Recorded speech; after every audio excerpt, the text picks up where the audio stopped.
Okay, welcome to Sanjay Pandey classes. This is Sanjay Pandey, your chemistry teacher. आज हम लोग आ गए class 11th some basic principles के लेक्चर 26 पर आ गए और हम लोगों ने लास्ट टर्न का थोड़ा सा रिवाइज करते हैं। इसमें हम लोगों ने स्टार्ट किया था रिएक्शन मैकेनिज्म। थोड़ा सा अगर हम लोग रिकॉल करें कि इस चैप्टर में टोटल कितने पार्ट्स थे? 4 पार्ट थे। हाँ, 2 थे, 2 को फिर हम लोगों ने 4 में डिवाइड किया था। ठीक है, वो 2 कौन से थे? कॉपी देख के बोलिए, वो शीट निकाल लीजिए, देख के बोलिए, बस फटाफट बोलिए। मतलब हमारा पर्पस क्या है? जब हम लोग बार बार करेंगे तो क्या होगा? लर्न हो जाएगा। हाँ, इससे देखिए, पहली चीज तो ये समझ लीजिए, यहाँ कोई कंपटीशन नहीं हो रहा है कि गोल्ड मेडल मिलने वाला है, कि किसकी मेमोरी कितनी तेज है। सबकी मेमोरी होती है। कोई चीज़ देख के बोली, बस फटाफट बार बार रोज करते रहेंगे, करते करते लर्न हो जाएगा। ठीक है, कोई ऐसा मतलब जैसे जितने गाने आपको याद हुए हैं अभी तक, कोई गाना आपने बैठ के याद नहीं किया होगा, सारे सुन के। खाली सुना नहीं है, गाया भी है, चाहे बाथरूम में गाया, चाहे जहाँ गाया, लेकिन गाया है, उसको तो याद हो गया। यही काम यहाँ भी करना है ना। चलिए, चारों को समराइज कर दिए। टोटल सम बेसिक प्रिंसिपल्स के अंदर कितनी चीजें करनी थी हम लोग को?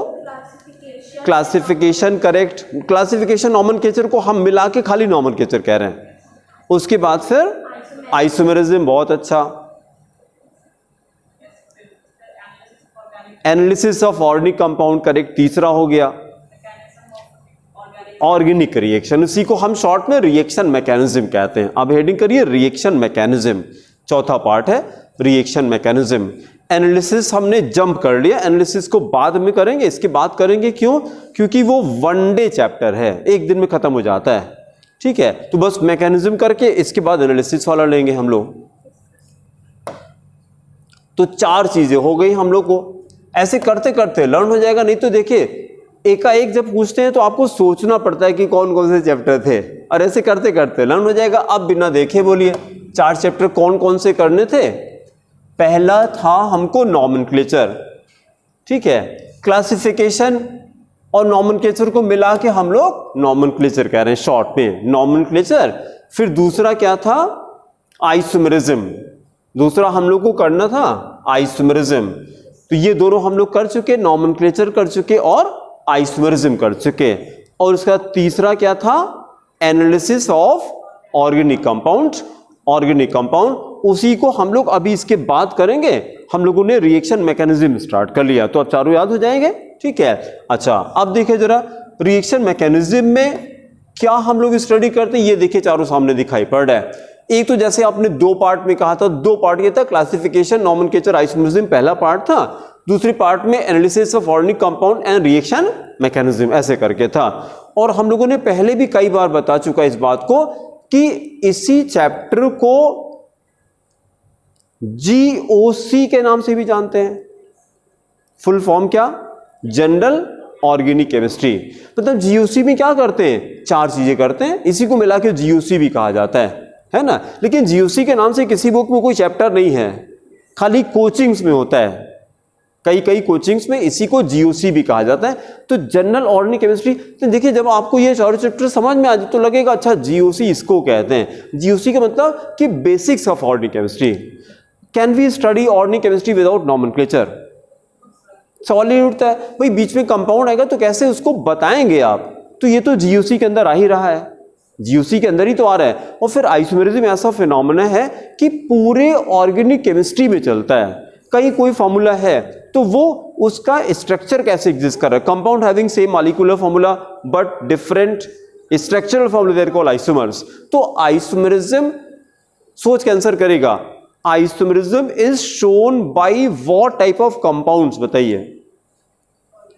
बहुत अच्छा, organic compound. Organic compound exhibit isomerism, organic compounds exhibit isomerism. ठीक है, और जैसे पूरे, इसलिए पूरे ऑर्गेनिक केमिस्ट्री में आइसोमेरिज्म का फिनोमेना चलता है। फिर अभी जो हम लोग शुरू करने जा रहे हैं, लास्ट टर्न पे हमने शुरू किया रिएक्शन मैकेनिज्म।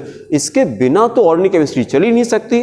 कोई रिएक्शन होता कैसे है, कोई रिएक्शन होता कैसे, उसकी बेसिक तो हमको पता होनी चाहिए ना। तो एक सेंटेंस कॉपी में लिखिए, let us consider let us consider an organic reaction.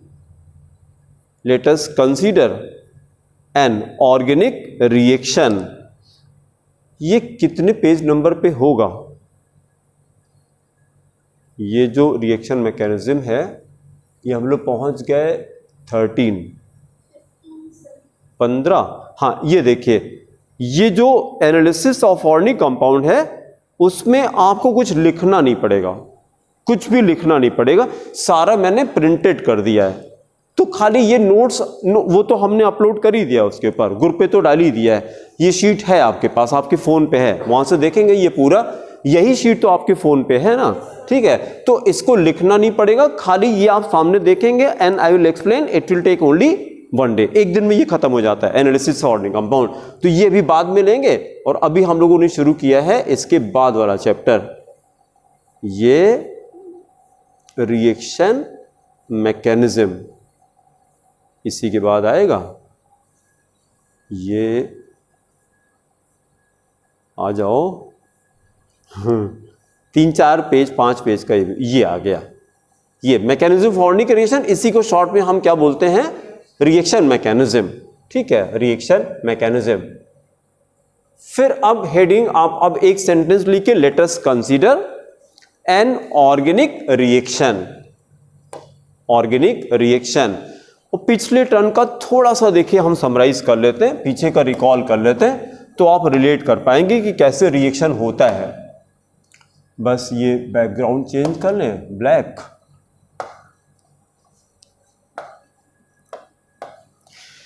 फिर नीचे एक रिएक्शन लिखिए, हमने C2H6 को स्ट्रक्चरल फॉर्म में लिखा, ऐसे लिखे, 2 कार्बन बनाइए और 6 हाइड्रोजन लगा दिए मैंने, 2 कार्बन बना के 6 हाइड्रोजन लगा दिए, और इसमें हमने क्लोरीन डाल दिया प्लस Cl2 प्लस क्लोरीन डाल दिया। तो देखिए 10th वाला अगर आपको याद हो, एरो के लेफ्ट हैंड साइड पे जितनी चीजें होती हैं इसको कलेक्टिवली हम लोग रिएक्टेंट कहते थे, ठीक है, करते चलिए, it is collectively called reactant. लिखिए कॉल्ड रिएक्टेंट्स, और RHS में जो बनेगा वो प्रोडक्ट हो जाएगा, ये तो 10th में आता है ना।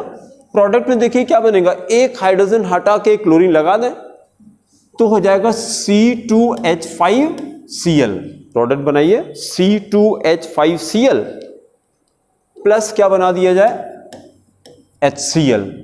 इन दोनों को मिला के इसमें यहां क्या बोला जाए, प्रोडक्ट बोला जाए। राइट साइड में करिए, ये प्रोडक्ट हो गया, प्रोडक्ट हो गया। Now stop writing. जो रिएक्टेंट होता है ना, रिएक्टेंट के अंदर 2 चीजें होती हैं, किसी ऑर्गेनिक रिएक्शन में रिएक्टेंट के अंदर 2 चीजें होती हैं। क्या क्या चीज होता है? तो रिएक्टेंट को ऐसे 2 पार्ट में आप डिवाइड कर लीजिए, रिएक्टेंट को 2 पार्ट में डिवाइड कर लीजिए। जिस पार्ट में कार्बन होता है, जिस पार्ट में क्या कार्बन होता है, उसको सबस्ट्रेट कहते हैं, SUBSTRATE, सबस्ट्रेट। सबस्ट्रेट किसको कहते हैं? जिसमें कार्बन होता है। तो अभी जो रिएक्शन हम लोगों ने लिखा उसमें कार्बन कहां पे है? ईथेन में है। रिएक्टेंट के अंदर कितनी चीजें हैं? 2 चीजें हैं, एक ईथेन है, दूसरा क्लोरीन है, दूसरा क्लोरीन है। तो ईथेन को हम क्या बोलें? सबस्ट्रेट। तो इसी के नीचे ब्रैकेट में हम लोग लिख सकते हैं ना, इसके नीचे हमने लिख लिया C2H6। सबस्ट्रेट क्या है? C2H6 है, C2H6 है। और फिर दूसरा देखिए, एक तो सबस्ट्रेट होता है, दूसरे को रिएजेंट कहा जाता है। दूसरे को क्या कहते हैं? रिएजेंट। एक रिएक्टेंट था, ये क्या है? रिएजेंट। मतलब कि reagent is a part of reactant. Reactant के अंदर रिएजेंट होता है, ठीक है। तो दूसरा रिएजेंट कौन हो जाएगा? तो बहुत अच्छा, तो यहां पे लिखिए Cl2, क्लोरीन हो गया, क्लोरीन हो गया। तो अभी तक देखिए इतना उसको समझ में आ रहा है, किसी ऑर्गेनिक रिएक्शन में रिएक्टेंट के अंदर 2 चीजें होती हैं, सबस्ट्रेट होता है और रिएजेंट होता है। फिर ये जो रिएजेंट है सबस्ट्रेट पर अटैक करता है, इसलिए इसको हम अटैकिंग रिएजेंट भी बोलते हैं। जहां रिएजेंट लिखा था oblique also called attacking reagent, ये वर्ड मिलेगा बुक में आपको, अटैकिंग रिएजेंट, शॉर्ट में हमने AR लिख दिया, अटैकिंग रिएजेंट। क्यों attacking reagent? Because reagent has a tendency to attack on the substrate, that's why it is also called attacking reagent. फिर वापस चलते हैं जरा, ये जो रिएजेंट है क्लोरीन है, इस क्लोरीन को अगर हम ऐसे लिखें तो किसी को कोई प्रॉब्लम होगी? दोनों के बीच में ये ऐसे होगा ना, Cl बॉन्ड Cl, दो क्लोरीन था तो सिंगल बॉन्ड होगा इसके अंदर। अच्छा, ये जो दोनों क्लोरीन है हमने इसको 1,2 कर दिया। इस क्लोरीन मॉलिक्यूल के अंदर इन दोनों क्लोरीन के पास देखिए Cl1 के पास कितने इलेक्ट्रॉन है आउटर मोस्ट ऑर्बिट में इस समय? नो और बताइए। Cl2 मॉलिक्यूल के अंदर 2 Cl के एटम हैं, तो हम ये पूछ रहे हैं कि दोनों एटम जैसे Cl1 है Cl2 है, तो this Cl1 has how many electrons in its outermost orbit in the Cl2 molecule? 8 electrons are there. किसने बोला?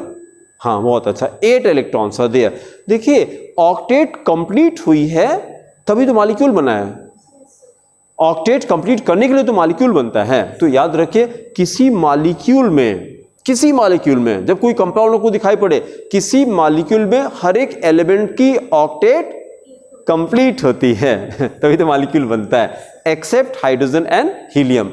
हाइड्रोजन ड्यूप्लेट कंप्लीट करता सारे एलिमेंट। जैसे हम ये क्वेश्चन करते हैं कि सल्फ्यूरिक एसिड में, सल्फर के आउटर मोस्ट ऑर्बिट में कितने इलेक्ट्रॉन हैं, तो तुरंत बोलिए 8 इलेक्ट्रॉन। स्ट्रक्चर कुछ नहीं पता उसके बारे में, लेकिन 8 इलेक्ट्रॉन। कैसे? क्योंकि मॉलिक्यूल है क्योंकि मॉलिक्यूल है। हमने जैसे कहा सोडियम हाइड्रोक्साइड, सोडियम 8 इलेक्ट्रॉन। अभी क्वेश्चन नहीं पूरा, उसके पहले बोलिए 8 इलेक्ट्रॉन, क्योंकि मॉलिक्यूल है ये। किसी भी मॉलिक्यूल बनता ही किस लिए है? कोई एलिमेंट रिएक्ट क्यों करता है? नहीं, नॉट ऑर्बिट, आपने कहा ऑर्बिट कंप्लीट करने के लिए, ये गलत हो गया। मैंने कहा कोई, यस, स्टेबल होने के लिए, ऑक्टेट कंप्लीट करने के लिए, नॉट ऑर्बिट। आप बोलना चाह रहे थे ऑक्टेट, मुंह से निकला ऑर्बिट। हाँ, अच्छा, ठीक है। तो उसका तरीका जानते क्या करना है? बस लिखते रहें, ठीक है। क्योंकि ये कहा जाता है कि जो लोग जिद्दी लोग होते हैं, दुनिया उनको सलाम करती है। इससे कोई फर्क नहीं पड़ता, दुनिया आपके बारे में क्या सोच रही है, लेकिन आप लगे हैं, तो एक दिन वही लोग आकर के कहते हैं कि हमको तो पता था। पहले नहीं बताएंगे, जब सक्सेस मिल जाएगी आपको तब आके कमेंट करते हैं हमको तो पता था कि एक दिन ही बड़ा नाम करेगी, है ना। तो कुछ नहीं करना बस, क्योंकि इसका तो कोई सब्स्टिट्यूट, हार्डवर्क का कोई सब्स्टिट्यूट होता ही नहीं है, कोई सब्स्टिट्यूट नहीं होता है ना। और यही कहा जाता है कि stubborn people, this universe falls in love only with the stubborn people. This universe falls in love only with the stubborn people. जो जिद्दी लोग होते हैं दुनिया उन्हीं को सलाम करती है, बस, और कुछ नहीं है। और जो थोड़ा सा नहीं याद हो रहा है, मेरी मेमोरी वीक है, छोड़ दिया, ये सब तो फिर गए, आप किनारे हो जाइए। क्योंकि यहाँ पे देखिए सर्वाइवल ऑफ द फिटेस्ट तो हर जगह चलता है। अगर आप आज की डेट में एवरेज हैं, कोई ना पूछेगा, या तो एकदम नीचे हो जाइए, जैसे क्लास में है बहुत शैतान बच्चा हो, वो हाईलाइट हो जाता है पढ़ाई लिखाई कोई मतलब नहीं इसको, सारे टीचर उसको जानेंगे। और या तो आप बहुत तेज हो जाइए तब आप हाईलाइट हो जाएंगे, है ना। एवरेज वाले का नाम पूछना पड़ता है बार बार, तो 2 में से एक कैटेगरी बना लीजिए, चाहे जो बना लीजिए। मैंने ये कहा कि Cl2 के अंदर जो Cl1 है, इसके आउटर मोस्ट में 8 इलेक्ट्रॉन है। तो अब हमको बता दीजिए, इसके पास 8 इलेक्ट्रॉन और Cl2 के पास भी 8 इलेक्ट्रॉन, दोनों के पास 8 इलेक्ट्रॉन, मतलब दोनों की ऑक्टेट कंप्लीट है। जब दोनों की ऑक्टेट कंप्लीट है तो फिर ये बेवकूफ़ी की बात आप क्यों कर रहे हैं कि Cl2 सबस्ट्रेट पर अटैक करेगा? क्यों करेगा भाई? पहले अभी जब बात शुरू हुई थी कि कोई एलिमेंट रिएक्ट क्यों करता है, तो आपने कहा था in order to complete octet. जब ऑक्टेट कंप्लीट है तो क्यों रिएक्ट कर रहा है फिर ये? क्यों इसको आप अटैकिंग रीजन कह रहे हैं? क्यों अटैक कर रहा है? ऐसे नहीं करेगा। तो तो अब हमारी मैकेनिज्म यहां पहुंच गई कि कोई भी कंपाउंड मॉलिक्यूलर स्टेट में रिएक्ट नहीं करता। क्यों नहीं करता? क्योंकि इसकी ऑक्टेट कंप्लीट होती है, 8 इलेक्ट्रॉन तो कंप्लीट है, उसी के लिए तो लड़ाई झगड़ा हो रहा था। तो जब वो है तो क्यों लड़ाई झगड़ा करेगा वो? तो इस स्टेट में रिएक्शन ये नहीं करेगा। इसको अगर रिएक्ट कराना है तो हमको ये करना पड़ेगा। देखिए जैसे अगर ये बॉन्ड है तो इसको हम लोग क्या बोलेंगे? लिसिस, इसको बोलते हैं लिसिस। बायो में भी ये वर्ड आता है, लिसिस का मतलब ब्रेकिंग, ब्रेकिंग। तो ऐसे जब हम करेंगे ये, इसका मतलब कि लिसिस ऑफ ना, लिसिस ऑफ ये क्या चीज है? ये बॉन्ड, बॉन्ड, केमिकल बॉन्ड हमने तोड़ा है, इसका मतलब केमिकल बॉन्ड तोड़ा। और ये बॉन्ड जितने किस तरह का है, इसका नाम क्या है? What ever bond it is, covalent bond. हाँ, सिंगल कोवेलेंट बॉन्ड, सही है, दिस इज सिंगल को। पूरे ऑर्गेनिक केमिस्ट्री में केवल कोवेलेंट पढ़ना हमको, only covalent bond. Total how many types of bonds are there? इसने बोलिए 6। 3 तो 10th में थे, अब 11th में 6 हो गए। अभी हम लोग को chemical bonding is a separate chapter, we have to study in class 11th। वहां पे पूरा डिटेल में आएगा। टोटल कितना? 6 तरह के केमिकल बॉन्ड हैं। Ionic bond, covalent bond, coordinate bond, hydrogen bond, metallic bond and van der Waals forces. ये 6 तरह के बॉन्ड हैं, जिसमें से पूरे ऑर्गेनिज्म केवल एक करना है, कोवेलेंट बॉन्ड। तो ये कोवेलेंट बॉन्ड है। कोवेलेंट बॉन्ड कब बनता है? जब 2 एलिमेंट नॉन मेटल होते हैं। When the chemical bond is between 2 non metal. तो क्लोरीन तो नॉन मेटल होता है ना, तो क्लोरीन क्लोरीन की बॉन्ड, बीच का बॉन्ड कैसा होगा? कोवेलेंट। तो जब हम इस बॉन्ड को ब्रेक करेंगे, इस बॉन्ड को क्यों ब्रेक कर रहे हैं? कि रिएक्ट कर सके, रिएक्ट कर सके। जब इसको हम ब्रेक करेंगे तो देखिए, जब भी कोवेलेंट बॉन्ड को ब्रेक करते हैं तो 2 तरह से बॉन्ड ब्रेक होता है। एक को बोलते हैं होमोलिसिस, हेटेरोलिसिस। ये आगे का टॉपिक है, अभी आएगा। होमोलिसिस का मतलब, होमो का मतलब सेम। जब हमने बॉन्ड को ब्रेक किया तो इसमें इलेक्ट्रॉन कितने थे? 2 इलेक्ट्रॉन, सिंगल बॉन्ड में 2 इलेक्ट्रॉन। तो जब इसको ब्रेक करेंगे तो एक एक इलेक्ट्रॉन दोनों तरफ चला जाएगा, इसी को बोलते हैं होमोलिसिस। जब एक एक इलेक्ट्रॉन जाएगा तो बनेगा, ये बनेगा Cl having 1 electron, Cl having 1 electron. ये इसको बोलते हैं फ्री रेडिकल। जब होमोलिसिस करते हैं तो क्या बनता है? फ्री रेडिकल बनता है। हम बोले ये क्या बना, तो आप बोलिए क्लोरीन फ्री रेडिकल बन गया, क्लोरीन फ्री रेडिकल बन गया। और अगर हमने हेटेरोलिसिस कराई, हेटेरो का मतलब विच इज नॉट सेम, अगर दोनों इलेक्ट्रॉन एक क्लोरीन को हमने दे दिया, तब क्या बनेगा? जिसके पास गया उसके पास माइनस चार्ज, तो Cl माइनस हो जाएगा, और इस वाले के पास Cl प्लस हो जाएगा। जिसके पास प्लस चार्ज आया, अब देखिए नई चीज आने जा रही है, जिसके पास प्लस चार्ज आया, ये इलेक्ट्रॉन डेफिशिएंट है कि एफिशिएंट है? डेफिशिएंट है, इलेक्ट्रॉन कम है इसके पास। अगर इलेक्ट्रॉन कम है इसके पास तो ये इलेक्ट्रॉन लेना चाहेगा। जो इलेक्ट्रॉन अपनी तरफ अट्रैक्ट करता है, देखिए कितना प्यारा नया वर्ड आपको मिलेगा, इलेक्ट्रो का मतलब है इलेक्ट्रॉन। और ये वर्ड सुना आपने, PHILIC, फिलिक, कभी सुना आपने? कहां पे सुना? फिलिक का मतलब होता है लविंग।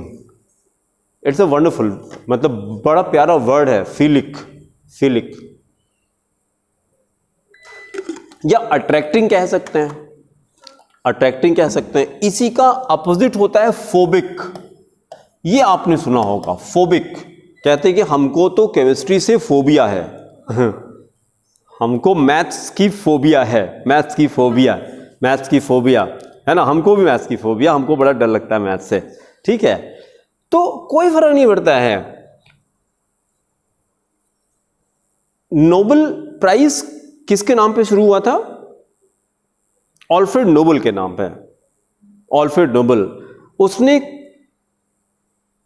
क्या बनाया था? उसने डायनामाइट बनाया था, एक्सप्लोसिव बनाया था, डायनामाइट। और डायनामाइट बनाने के बाद फिर रात को सो रहा था, सोते समय सपने में मुझको आया कि यार मैंने दुनिया को क्या दे दिया, डिस्ट्रक्शन दे दिया। और अंदर अंदर बड़ा सॉरी फील कर रहा था कि यार ये तो मैंने दुनिया को बर्बाद कर दिया। क्योंकि डायनामाइट का काम क्या होता है? एक्सप्लोड करना। डायनामाइट, आज हम लोग माउंटेन्स ब्लास्ट करते हैं ना डायनामाइट से। क्यों करते हैं? रोड बनाने के लिए। माउंटेन को ब्लास्ट करते हैं रोड बनाने के लिए। लेकिन अब टेररिस्ट उसका गलत इस्तेमाल भी करते हैं। तो उसने क्या किया, उसी को काउंटर करने के लिए उसने ये डिसाइड किया कि जितना पैसा हमको डायनामाइट से मिलेगा वो पूरा पैसा हम उस चीज के लिए लगाएंगे जो आदमी पीस के लिए काम करेगा पूरी दुनिया में, उसको हम अवार्ड देंगे। तो that's why the first Nobel prize was given for peace only. ये कहानी है नोबेल प्राइज की। और आज नोबेल प्राइज हर सब्जेक्ट को देते हैं एक्सेप्ट मैथ्स। नोबेल प्राइज हर सब्जेक्ट को दिया जाता है। इकोनॉमिक्स को उसका दूर दूर तक कोई वास्ता नहीं था, अकाउंट्स का वो नहीं था, वो साइंस का बंदा था। लेकिन आज accounts, economics, medicine, bio, zoology सबको दिया जाता है, लेकिन खाली मैथ्स को नहीं देते। क्यों नहीं देते? क्योंकि मैथ्स से उसको हेट था। तो आप सोचिए, अगर अल्फ्रेड नोबेल को मैथ्स नहीं आती थी तो हमको नहीं आती तो कौन बड़ी बात है यार। लेकिन आज दुनिया जानती तो है नोबेल प्राइज।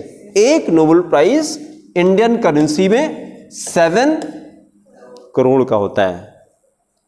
एक नोबेल प्राइज इंडियन करेंसी में 7 करोड़ होता है।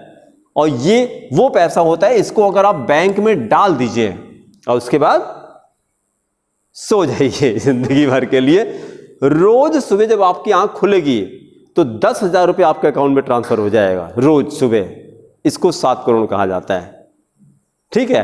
तो अब अगर ये किसी ने अगर नोबेल प्राइज ले लिया तो उसकी जनरेशंस को पैसे के लिए आई थिंक काम नहीं करना पड़ेगा।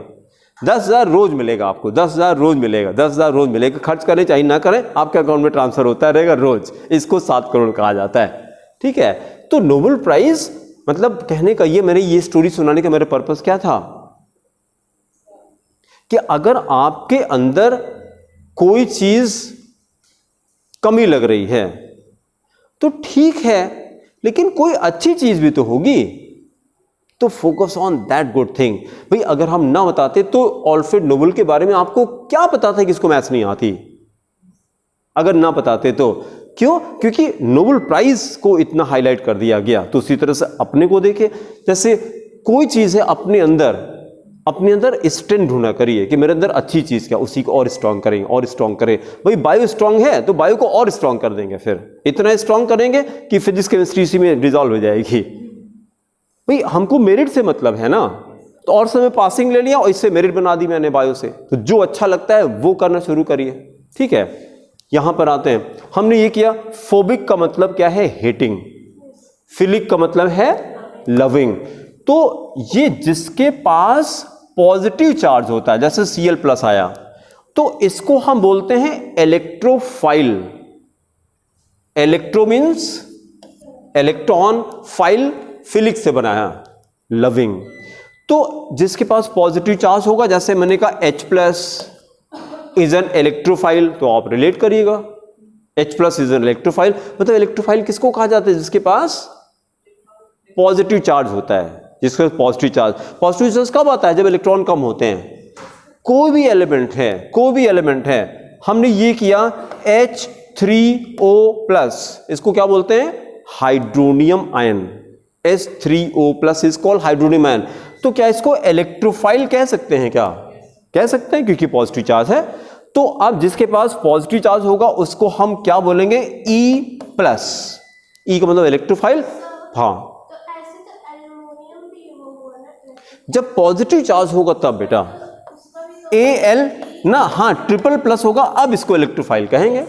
जिसके पास पॉजिटिव चार्ज है, जिसके पास इलेक्ट्रॉन कम है, वो इलेक्ट्रॉन लेना चाहेगा, उसी को इलेक्ट्रोफाइल कहा जाएगा। और उसका उल्टा, दूसरे के पास माइनस गया, Cl- गया, ये इसके पास इलेक्ट्रॉन ज्यादा है, वहां इलेक्ट्रॉन कम था, इलेक्ट्रॉन ज्यादा है। ये क्या करेगा? पॉजिटिव चार्ज को अपनी तरफ अट्रैक्ट करेगा, क्योंकि माइनस चार्ज है इसके पास, पॉजिटिव को अटैक करेगा। और न्यूक्लियस पे पॉजिटिव चार्ज होता है, तो इसलिए इसको हम बोलते हैं न्यूक्लियोफाइल। न्यूक्लियोफाइल मतलब nucleus loving. Nucleus loving means nucleus like species loving, जिसके पास पॉजिटिव चार्ज होगा उसी को हम न्यूक्लियोफाइल बोलेंगे। तो अब हमने क्या किया, अब अपने पुरानी चार्ट पर आ जाते हैं। जहां पे रिएजेंट आपने लिखा था, जहां पे रिएजेंट लिखा था, यहां पे इसको फर्दर जरा क्लासिफाई कर दीजिए। रिएजेंट को दो पार्ट में डिवाइड कर दीजिए। रिएजेंट को दो पार्ट में, ये ऐसे दो पार्ट में करिए। रिएजेंट दो तरह का होता है, रिएजेंट दो तरह का होता है। एक लिखे E प्लस, E प्लस का मतलब इलेक्ट्रोफाइल। अभी आगे डिटेल में नोट कर, अभी खाली शॉर्ट में लिख लीजिए बस ऐसा, अभी खाली चार्ट बना रहे हैं। E प्लस, दूसरे को बोलते हैं Nu minus, stand for nucleophile. तो रिएजेंट इसमें यहां कितने तरह का होता है, दो तरह का, इलेक्ट्रोफाइल और न्यूक्लियोफाइल। अब देखिए, जो पहले हम लोगों ने कहा था कि रिएजेंट का काम क्या होता है, सबस्ट्रेट पर अटैक करना। तो अभी पहले अटैक नहीं कर पा रहा था, अब अटैक कर सकता है ये, क्योंकि ये आयंस हो गए। अब ये इस पे इलेक्ट्रॉन कम है, इसके पास ज्यादा है, दोनों both are ready for attack.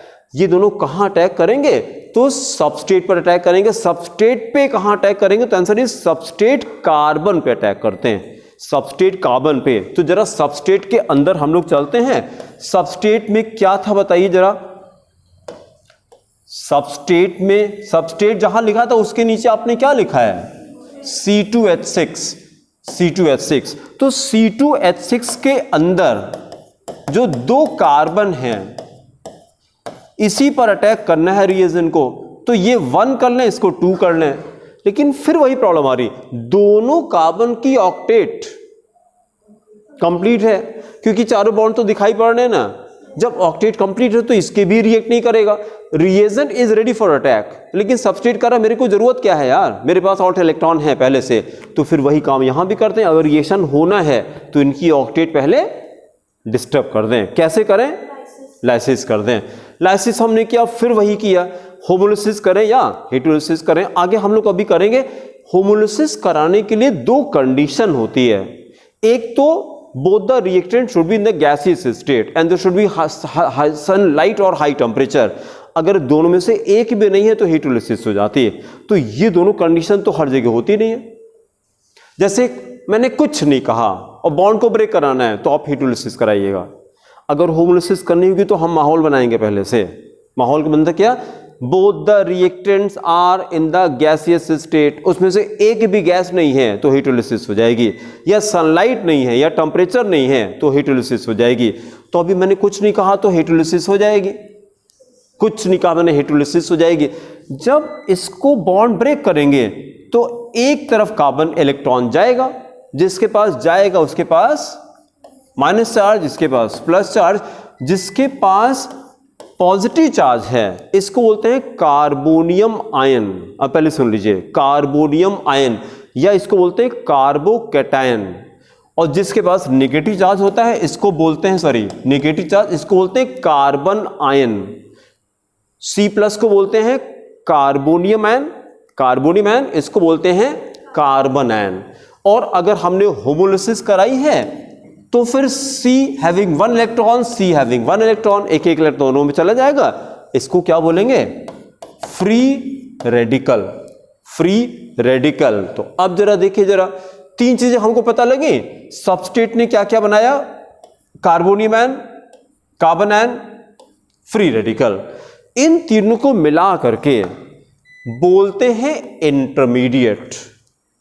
अब आगे चलते हैं, जहां सबस्ट्रेट लिखा था आपने, इस सबस्ट्रेट को आगे, चार्ट को आगे कंटिन्यू करिए, ऐसे लिख करके इसको 3 पार्ट में डिवाइड करिए। सबस्ट्रेट को आगे 3 पार्ट में डिवाइड करिए और इन तीनों को क्या बोलते हैं, तो एरो पे लिखे इंटरमीडिएट, एरो पे लिखे intermediate.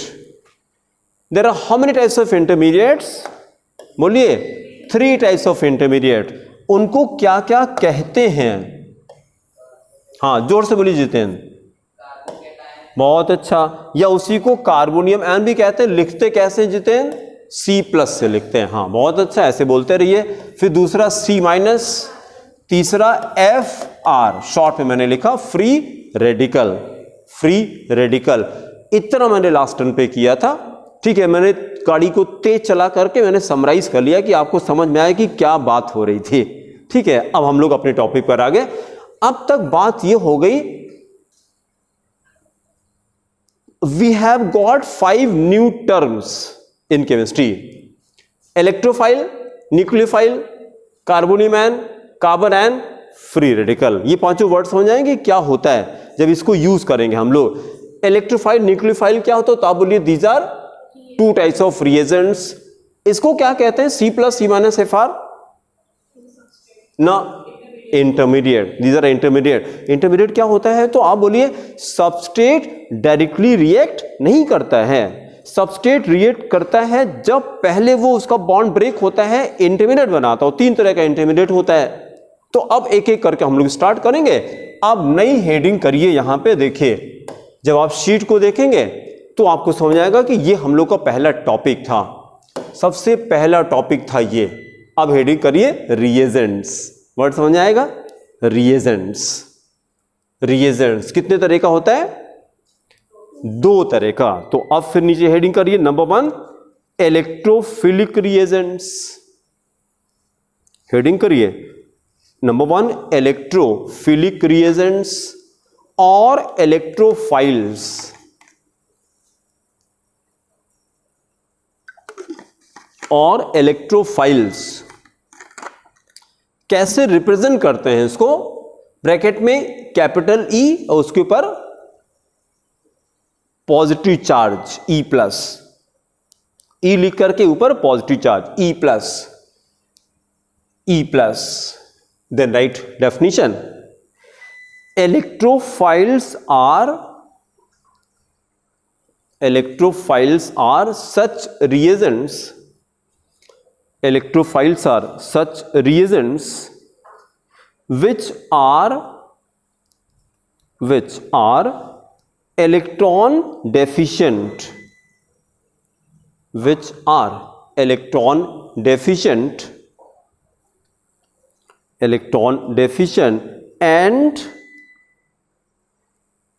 and they have a tendency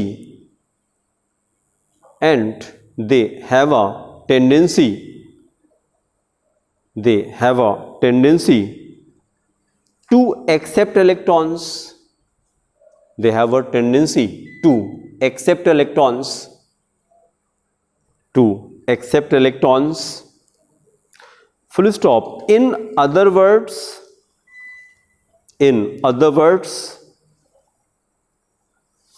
electrophiles are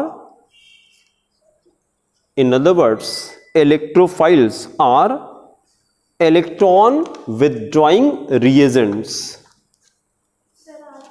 In other words, electrophiles are electron withdrawing, electron खींचते हैं ना ये, electron withdrawing reagents. तो आपसे क्वेश्चन करें इलेक्ट्रोफाइल क्या होता है, तो एक लाइन में बता दीजिए क्या होता है, जो लास्ट वाला सेंटेंस है। हाँ बोले।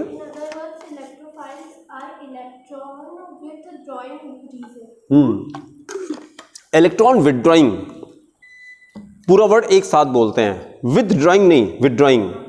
विदड्रॉइंग मतलब अट्रैक्ट करना, खींचना। विदड्रॉइंग अलग अलग नहीं है, विदड्रॉइंग एक साथ बोला जाता है। तो इलेक्ट्रोफाइल क्या होता है? Electrophiles are electron withdrawing reagent. Electron withdrawing, इनका काम क्या होता है? ये जो सबस्ट्रेट पर अटैक करते हैं, देखिए रिएजेंट कहाँ अटैक करता है? सबस्ट्रेट पर। लेकिन जब ये सबस्ट्रेट पर अटैक करता है तो सबस्ट्रेट से इलेक्ट्रॉन लेगा, वहां से लेगा इलेक्ट्रॉन, वहां से लेगा। और न्यूक्लियोफाइल जब अटैक करेगा तो इलेक्ट्रॉन देगा उसको, जब ऑपोजिट हो गया उसका। ठीक है, फिर आगे हेडिंग करिए types of electrophiles.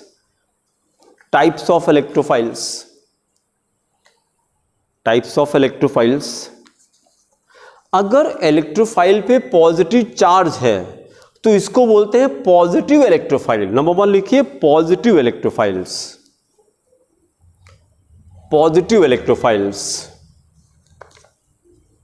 Then examples right, H+,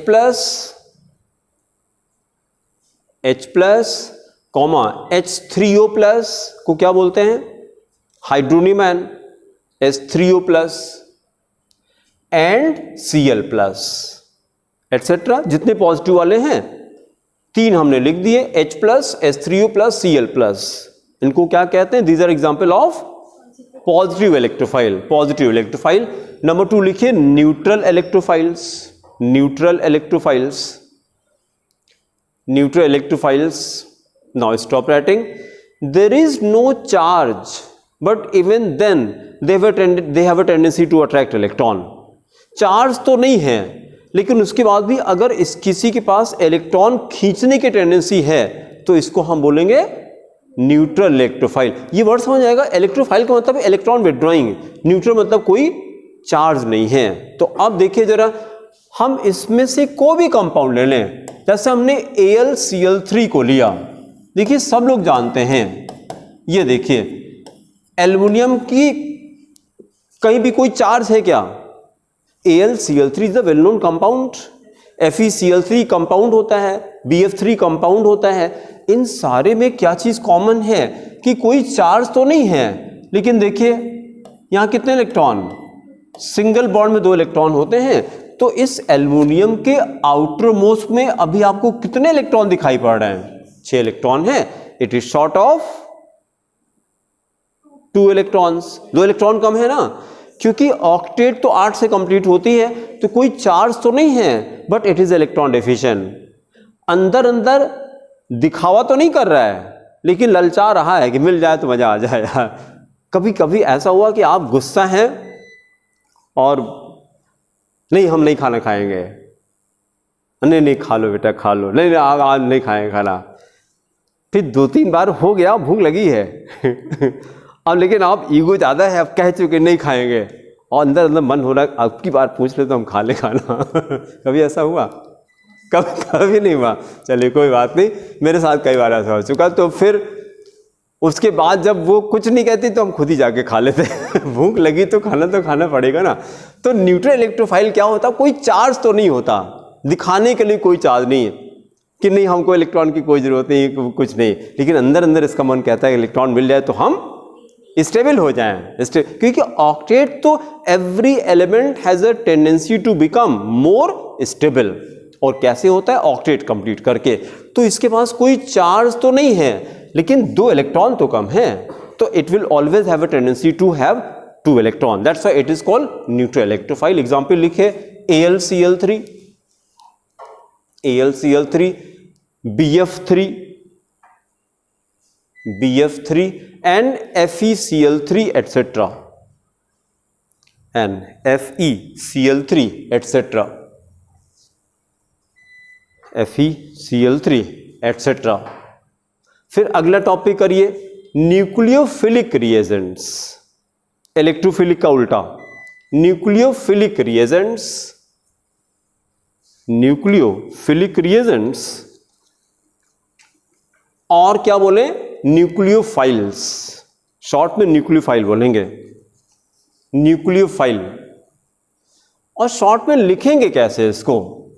bracket में Nu लिख के ऊपर negative charge Nu minus. Nu stand for nucleophile और नेगेटिव चार्ज क्या शो करता है? इलेक्ट्रॉन एफिशिएंट, इलेक्ट्रॉन ज्यादा है इसके पास। E प्लस क्या शो कर रहा था? प्लस डेफिशिएंट था, ये इलेक्ट्रॉन एफिशिएंट होता है। और न्यूक्लियोफाइल का काम क्या होगा? रेचल बताइए। It will attack on the substrate by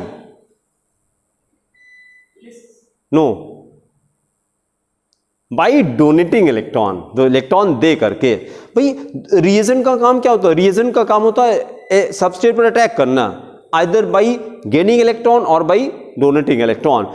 कौन इलेक्ट्रॉन लेता है सबस्ट्रेट से? What type of reagent?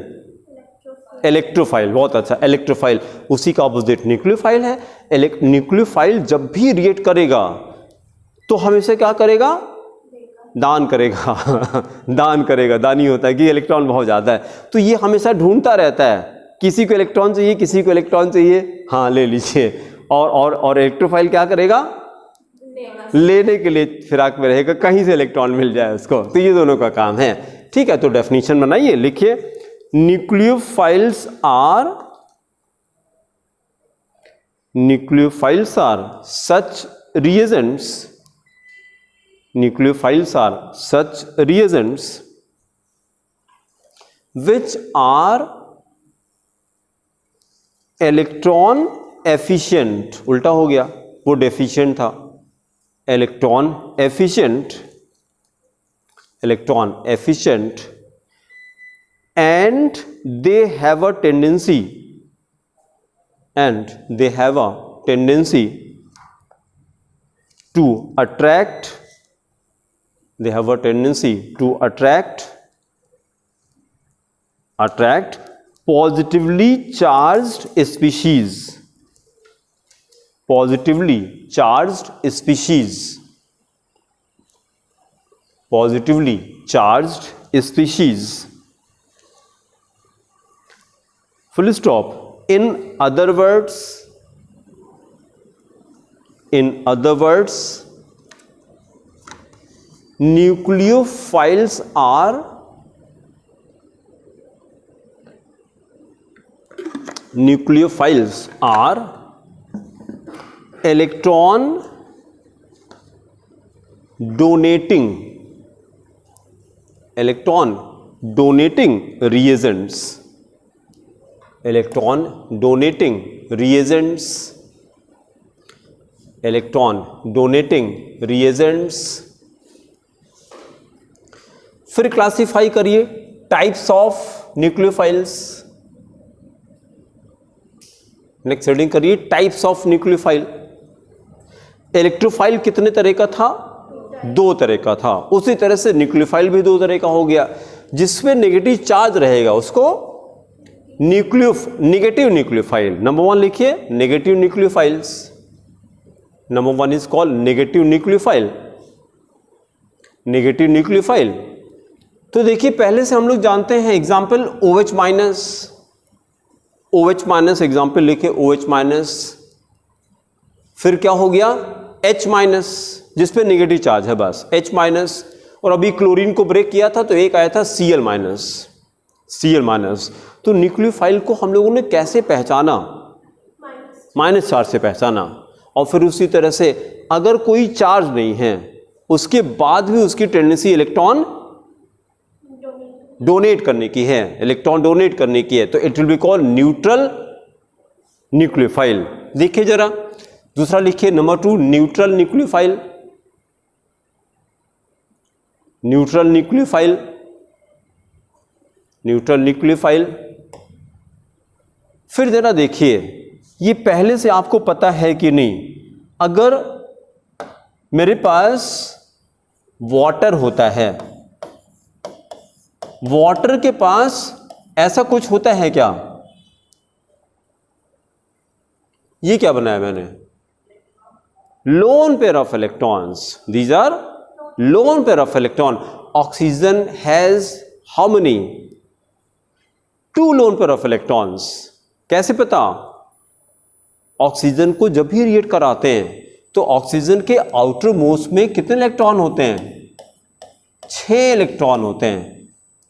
तो जैसे O2 बनाया आपने तो एक O लिया प्लस एक ऑक्सीजन और लिया, 2, 4 और 6। इस ऑक्सीजन को भी कितने इलेक्ट्रॉन चाहिए? 2 चाहिए। तो ये 2 इलेक्ट्रॉन की शेयरिंग कर लेता है। ये किया, इसने भी किया, दोनों की ऑक्टेट कंप्लीट हो गई। अच्छा 6 इलेक्ट्रॉन थे लेकिन 6 में से 2 ही तो पार्टिसिपेट किए, तो ये 4 इलेक्ट्रॉन पार्टिसिपेट नहीं कर रहे हैं। इसी को हम क्या बोलते हैं? लोन का मतलब है alone. Those electrons who do not take part in the reaction are called lone electron. और ये क्योंकि पेयर्ड होते हैं इसीलिए इनको LP कहा जाता है, लोन पेयर ऑफ इलेक्ट्रॉन। तो हम रट लें ऑक्सीजन के पास कितने? ये 2 लोन पेयर, कहीं अलग से लिख लीजिए। ऑक्सीजन हैज 2, पेज के ऊपर लिखिए अलग से, oxygen has 2 lone pair of electrons. हमेशा पूरे केमिस्ट्री में, organic chemistry, physical chemistry, inorganic chemistry, कहीं पर भी ऑक्सीजन लिखा तो उसके ऊपर ऐसे ही 2-4 डॉट लगा देते हैं, लोन पेयर ऑफ इलेक्ट्रॉन। और ये इलेक्ट्रॉन क्या होते हैं? Because these are extra electrons. ये इलेक्ट्रॉन रिएक्शन में तो पार्टिसिपेट नहीं कर रहे थे, so that's why these electrons are used for donation. आपके पास अगर 100 रुपीज़ की ज़रूरत है, आपके पास 200 है तो 100 आप लेंड कर सकते हैं। लेकिन किसको लेंड करेंगे? जिसके पास कम होगा और जिस पे आपको ट्रस्ट होगी ये पैसा लौटा देगा। क्योंकि हम ना पैसा लुटाने के लिए नहीं दे रहे हैं, आपकी हेल्प करने के लिए दे रहे हैं। यहां भी क्या होता है कि ये इलेक्ट्रॉन देने के काम तो आता है, but these electrons means lone pair of electron are always given to only less electronegative element, less electronegative element. तो जैसे वाटर में हमने H+ डाल दिया, इसको कितना इलेक्ट्रॉन चाहिए? H+ को 2 इलेक्ट्रॉन चाहिए। अभी कोई इलेक्ट्रॉन नहीं इसके पास, पहले एक था वो भी खो दिया उसने, तभी तो H+ बना है। ये इसके पास आता है, ऑक्सीजन के यहाँ की कोई प्रॉब्लम नहीं, ले लीजिए। इसने क्यों दिया? Because oxygen is much more electronegative than hydrogen. जब इसको जरूरत पड़ेगी हाइड्रोजन से पूछेंगे कि यार मेरा इलेक्ट्रॉन लौटा दो, तुरंत बॉन्ड ब्रेक करेगा, इलेक्ट्रॉन इसके पास आ जाएगा। हाँ, फायदा क्या हुआ? इसने क्या किया? इसको दिया, इसकी डुप्लेट कंप्लीट हो गई, इसके ऑक्टेट पे कोई फर्क नहीं पड़ा। और ये बॉन्ड कैसा बना? Coordinate bond. इसी को कोऑर्डिनेट बॉन्ड कहते हैं, नाम सुना? Coordinate bond. तो हमको क्या चीज लर्न करना? Coordinate bonds are formed with the help of lone pair of electrons. Coordinate bond lone pair से बनता है। जितने के पास लोन पेयर होता है वही कोऑर्डिनेट बॉन्ड बना पाते हैं, ठीक है। तो जैसे वाटर में H+ डालते हैं तो कोऑर्डिनेट बॉन्ड बन जाएगा। इसको रिएक्ट करा दे तो क्या बनता है? H3O+। क्या कहते हैं इसको? Hydronium ion is an example of coordinate bond. अभी ऊपर इलेक्ट्रोफाइल में वहां पे लिखा था ना H3O+, ये तो ये ऐसे ही बना था ये, ठीक है। तो देखिए वाटर के पास दिखाई तो नहीं पड़ा, लेकिन ये तो है, 2 लोन पेयर है। इस तरह से नाइट्रोजन के पास 1 लोन पेयर होता है। जहां ऑक्सीजन लिखा था वहीं पे साथ में लिखिए and nitrogen has 1 loan pair of electron. जहां ऑक्सीजन का लिखा था ऑक्सीजन हैज 2 लोन पेयर, वहीं साथ में लिखिए nitrogen has 1 loan pair of electron. तो ये 2 चीज आप रट लेंगे। Oxygen has always 2 lone pair, इसके बाद 2 होता है, नाइट्रोजन पे 1 होता है। तो देखिए जरा, अब आप ये एक्सेप्ट करेंगे, अगर किसी के पास लोन पेयर है तो ये न्यूक्लियोफाइल की तरह बिहेव करेगा कि नहीं? हो गया। न्यूक्लियोफाइल किसको कहते हैं? जो इलेक्ट्रॉन देता है उसको न्यूक्लियोफाइल कहते हैं। हाँ, क्योंकि कोई चार्ज नहीं है तो that's why it is called neutral nucleophile. तो अब आगे पूरे ऑर्गेनिक में हम इलेक्ट्रोफाइल न्यूक्लियोफाइल वर्ड यूज करेंगे तो समझ में आएगा। इलेक्ट्रोफाइल का मतलब जो लेता है, इलेक्ट्रॉन विड्रॉ करेगा और ये इलेक्ट्रॉन देने का काम करेगा, ठीक है। फिर अगली हेडिंग करिए इंटरमीडिएट्स। नहीं, ये एग्जाम्पल लिखा कि नहीं उसमें? अच्छा ठीक है। फिर अगली हेडिंग करिए इंटरमीडिएट्स। Intermediates, intermediates. अब देखिए जरा, जो हम लोग की थ्योरी चल रही थी, यहां देखिए जरा, किसी रिएक्शन में 2 चीजें होती हैं। लेफ्ट हैंड साइड में एक सबस्ट्रेट होता है, दूसरा रिएजेंट होता है। रिएजेंट 2 तरह का होता है, इलेक्ट्रोफाइल होता है और न्यूक्लियोफाइल बनता है। खूब ध्यान से सुनिएगा। In any reaction reagent forms electrophile and nucleophile both दोनों बनता है, but only one will take part in the reaction. बनता दोनों है लेकिन पार्टिसिपेट केवल एक करेगा। वो कौन डिसाइड करेगा? तो वो ये डिसाइड करता है। क्या डिसाइड करेगा? इंटरमीडिएट डिसाइड करता। फिर देखिए थ्योरी कहां तक पहुंच गई। इन एनी ऑर्गेनिक रिएक्शन कैसे रिएक्शन स्टार्ट करता? फर्स्ट रिएजेंट फॉर्म्स, बोलिए, फॉर्म्स इलेक्ट्रोफाइल एंड न्यूक्लियोफाइल, ऐसे रिएक्शन शुरू होता है। First reagent forms electrophile nucleophile, but only one will attack, but only one will attack on intermediate. हाँ, intermediate substrate पे attack नहीं करेगा। सबस्ट्रेट को क्या जरूरत है रिएक्ट करने की? उसकी तो ऑक्टेट कंप्लीट है। तो सबस्ट्रेट क्या करता है? पहले इंटरमीडिएट बनाता है। तो आपको ये समझ में आए कि इंटरमीडिएट क्या होता है, क्यों बनता है, क्या होता है और क्यों बनता है? बोलिए। जब सबस्ट्रेट का बॉन्ड ब्रेक होता है तो जो नई चीज बनती है उसको इंटरमीडिएट कहते हैं। और क्यों बनता है? रिएक्ट करने के लिए, क्योंकि सबस्ट्रेट की तो ऑक्टेट कंप्लीट थी, तो इसीलिए मैंने बॉन्ड को ब्रेक किया। आप जरा ध्यान से सुनिए, मैंने कहा था reagent forms electrophile and nucleophile both, but only one will attack on the intermediate. Now only one intermediate is form at a time. There are 3 types of intermediate, लेकिन बनता केवल एक है। रिएजेंट 2 होते हैं, दोनों बनते हैं एक साथ, लेकिन पार्टिसिपेट केवल एक करता है। सबस्ट्रेट 3 होते हैं, लेकिन केवल एक बनता है एट अ टाइम। वो कैसे पता लगेगा? That depends upon the type of lysis, either homolysis और हेटेरोलिसिस। ठीक है, तो इंटरमीडिएट के डेफिनेशन पे आ जाते हैं हम लोग।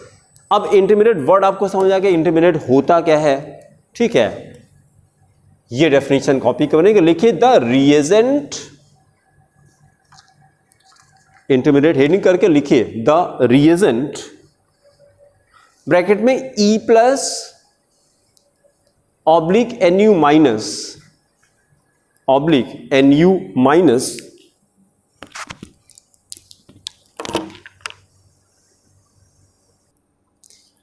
द रिएजेंट, ब्रैकेट में क्या लिखा हम लोगों ने? E प्लस और NU माइनस, मतलब रिएजेंट 2 तरह का होगा ना, E प्लस होगा और NU minus. Bracket close, does not directly attack, does not directly attack on the substrate, does not directly attack on the substrate, but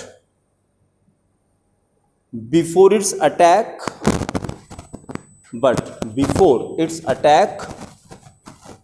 the substrate forms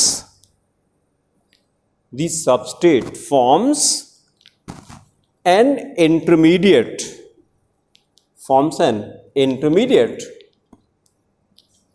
depending upon the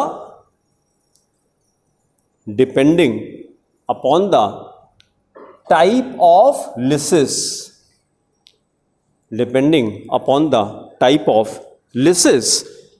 lysis को देखिए और क्या बोलते हैं? Cleavage, इसको बोलते हैं cleavage. Bracket पे लिखिए क्लीवेज। हम क्या बोलेंगे? ऑर्गेनिक केमिस्ट्री में 2 तरह की क्लीवेज होती है, होमोलिटिक क्लीवेज, हेटेरोलिटिक क्लीवेज। आगे ये वर्ड यूज करेंगे, तो लिसिस भी कहेंगे, क्लीवेज भी कहेंगे। Bracket close, of the covalent bond as follows. Now stop writing. अब देखिए बस 1 मिनट में कंक्लूड करके और आज का लेक्चर खत्म करते हैं। इंटरमीडिएट की क्या जरूरत है, क्योंकि reagent does not directly attack on the substrate, क्योंकि सबस्ट्रेट की ऑक्टेट तो कंप्लीट होती है, तो रिएजेंट डायरेक्टली अटैक नहीं करता है।